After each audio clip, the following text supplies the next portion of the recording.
É preciso que a gente compreenda, senador, deputados, qual tem sido o pretexto utilizado pelo ministro Alexandre de Moraes para cometer as suas arbitrariedades. Ele diz defender a democracia e, em nome da democracia, ele viola o Estado de Direito. Ele diz que existe uma ameaça à democracia no nosso Estado, uma ameaça que seria encabeçada, pasmem vocês, pelo presidente Bolsonaro e por todos nós, e em nome dessa suposta e falsa defesa, ele rasga a Constituição Federal. Logo ele, senador Magno Malta, que aqui no Senado Federal jurou cumprir e respeitar a nossa Constituição Federal. Esse tem sido o pretexto que todos eles se utilizam. Aliás, se nós vermos o voto da ministra Carmen Lúcia, ela reconhece que é censura, mas permite por conta da ameaça que nós estamos vivendo nesse momento. Essa tem sido a tônica, esse tem sido o pretexto, deputado Jordi, que os ministros têm utilizado, mas em especial o ministro Alexandre de Moraes. E como diria Orwell, no livro 1984, mas se o pensamento corrompe a linguagem também pode corromper o pensamento. Então nós temos que chamar as coisas como elas são. Os inquéritos que o Alexandre de Moraes tem conduzido são criminosos. Os inquéritos que o Alexandre de Moraes tem conduzido são criminosos. Aliás, me lembra muito a Itália fascista, Júlia Zanatta, de Mussolini. Porque lá eles criaram, na época do fascismo, o Tribunal de Defesa do Estado, que não respeitava a ampla defesa, que não respeitava o contraditório, que não respeitava as garantias básicas. E uma das primeiras legislações aprovadas pela Itália fascista foi combater fake news contra o Estado. É exatamente o que o Alexandre de Moraes tem feito no nosso país. É o Mussolini Tupiniquim. É o Mussolini Tupiniquim. Esse é o ministro Alexandre de Moraes. A nossa eleição foi maculada. O nosso processo eleitoral, deputado Cabo Júnior Amaral, foi maculado por duas razões. A primeira razão, o Brasil inteiro viu que o juiz favoreceu um lado em detrimento do outro.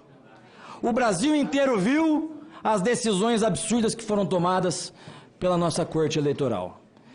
E a segunda razão pelo qual o nosso processo eleitoral foi maculado é porque nós temos um voto que é inauditável. 15 segundos. O eleitor não tem a garantia de que o seu voto foi registrado, apurado e totalizado corretamente. O eleitor não é fiscal do seu próprio voto. E os ministros foram alertados. Quando eu fui relator da PEC 135, de autoria da deputada Bia Kicis, a PEC do voto impresso, nós alertamos os ministros de que o eleitor tem que ser o fiscal do seu próprio voto, justamente para garantir que aquele que ganhou, ganhou, e aquele que perdeu, perdeu. Mas nós vimos a maior interferência da história do nosso parlamento, em que ministros ligavam para presidentes de partido e líderes partidários para trocar os membros da comissão especial. Agora, diante disso tudo, para finalizar, senhor presidente, é importante que a gente tenha a convicção que o golpe já aconteceu. Nós vivemos hoje num estado de exceção. Nós temos hoje violações ao Poder Executivo, que foi impedido ao longo desses últimos 4 anos de exercer as suas atribuições constitucionais. Basta nós lembrarmos que o presidente foi impedido de nomear o chefe da Polícia Federal. Nós temos violações ao Poder Legislativo, com parlamentares sendo calados. É o AI-5 da ditadura da toga.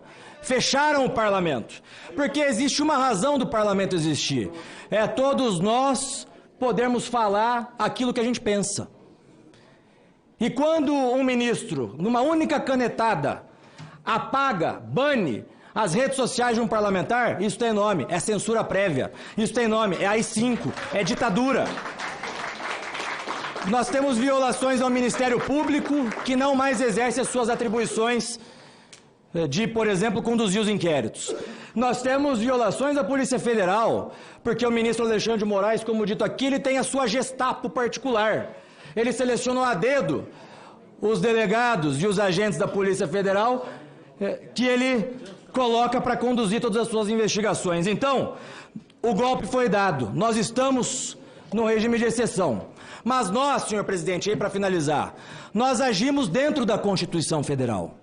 E a nossa Constituição Federal traz um remédio. A nossa Constituição Federal, senador Magno Malta, traz um remédio, Bia Kicis, para essas situações em que vivemos regimes de exceção. Esse remédio que a Constituição Federal traz é artigo 142.